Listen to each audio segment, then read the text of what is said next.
You know, it's funny because when I was on a paleo diet, especially in the early days, I'd get most of my information from a leader in the space who would put up a blog post or would cite a study. And I would never look into the study myself. I would just take what they're saying as gospel and I would trust that they've done the work for me. And I got to a point where I was eating so much saturated fat that my LDL was really high. It came back after a blood test and it was flagged as, significantly higher than it should have been. And it was very different to the trends of blood tests I've had, the 6, 7 leading up to that one. And I justified it in that moment by saying, well, because we did the subfractions and it turns out that most of my LDL was more of the fluffy, the large fluffy, less of the smaller, dense particles. And I'd sort of justified this high LDL. But I didn't know until speaking to you about the ApoB. Yeah. So let's try and break this down for folks.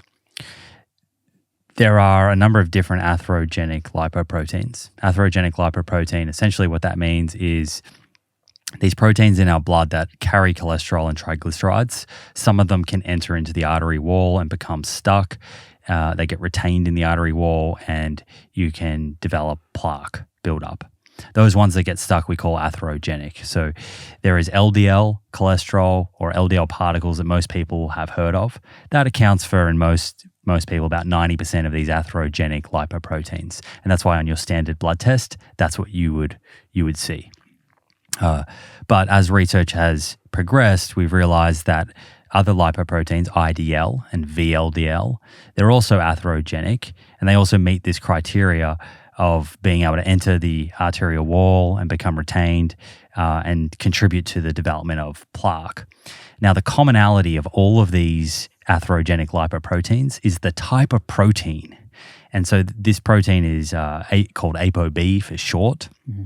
And so now you can request, and I actually had blood work done recently, and I requested ApoB for the first time, and you can get that measured. Cool. Which gives you a kind of more accurate prediction of your risk of developing atherosclerosis. Are you happy to share your results, or is that something? I actually have. Awesome. I think I printed them out here. Because you have had blood tests done fairly routinely over the last few years, right? Since being on a plant-based diet. Mm-hmm. You're just quickly going back a step. So when I had that high LDL, I justified it because, my paleo expert told me that it was totally normal and totally healthy. And then we did the subfractions, and getting those subfractions done, again, gave me even more confidence that I was healthy and fine. But my question to you is, if my LDL is elevated, mm-hmm. I think my total cholesterol was 6.8 maybe. And now just having been plant-based for 3 years, it's like 3.4. Mm-hmm. It's had a huge drop. Would it have been problematic if I kept my LDL as high as it was, above the normal reference range for year after year after year, even though it seemed like most of it was that fluffy, buoyant, healthy LDL? Mm-hmm. Do you think that's a problem? Well, it really comes back to the number of particles, which is what ApoB So without getting ApoB done, I wouldn't know? Is that so? For example, you could have two people with the same LDL cholesterol. One person has more large fluffy. Yep. The other person has more small dense. And because that other person has small dense, they're going to have more total lipoproteins, gotcha. Which means more ApoB, gotcha. More potential to enter and become retained in the arterial wall. Okay. So there is some truth to that large fluffy is relatively better than small dense. Right. But ultimately, what is absolutely understood is that the lower the ApoB, the better. Okay. So you could have, say, raised LDL by doing a low-carb style diet, and it might be, you might have more large fluffy. Mm-hmm.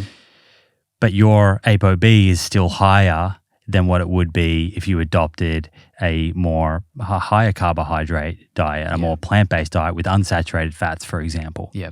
That's a real possibility. Okay. Makes so sense. It's kind of compared to what? Yeah. My ApoB came in at 76 milligrams per deciliter. Okay.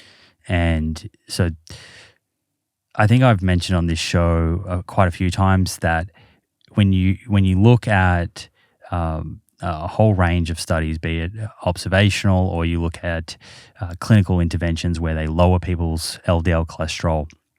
When you get LDL cholesterol down to about 70 milligrams per deciliter or lower, that's where you really don't see atherosclerosis. Or in the case of these drug intervention trials, you see regression of plaque. You see that plaque dissolving away. Yep. Now, 70 milligrams per deciliter of LDL is equivalent to about 80 milligrams per deciliter of ApoB. So my ApoB came in at 76, so I was quite happy. Fantastic. With that, it probably could be even a touch lower. I would reduce my risk a bit, but overall, I'm quite happy with that.